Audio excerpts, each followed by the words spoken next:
Today, data security is more important than ever for Australian businesses and organisations. The barrier to entry for cybercrime has never been lower, and attacks are getting more targeted and complex.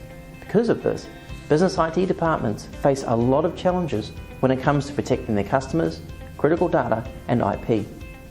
Many are struggling to defend against advanced attacks, upskill their IT teams and keep up with the latest technologies and threat techniques.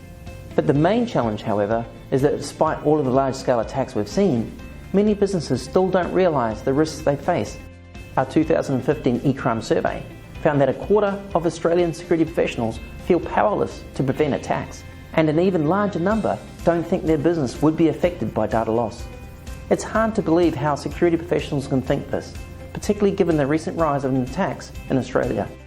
In November and December of 2014, our security labs tracked 2 to 3 million examples of individual ransomware campaigns, and 60% of those were targeted towards Australia.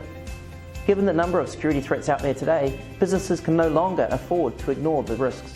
They must not convince themselves into believing that they are not a target. Every business is a target. And no organisation can afford to implement security solutions that aren't tailored to meet their needs. It's all about developing the right size security strategy for your business. Too many organisations have a number of security solutions that don't communicate with each other. That can actually cause security gaps and increase the burden on IT.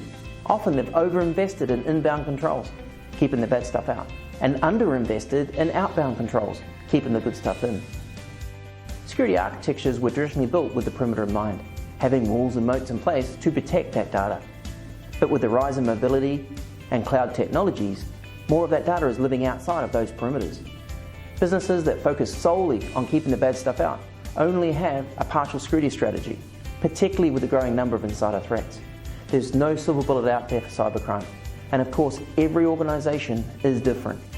They have different risks, security gaps, regulatory requirements, infrastructures and types of data. But by taking this holistic, data-centric approach with visibility and communication across all 7 stages of the malware kill chain, IT security teams can see their security gaps, identify the threats to their data and protect their critical information from data theft, whether on-premise, in the cloud or on mobile devices. That's what comprehensive data theft prevention is all about. And Raytheon WebSense is leading the way.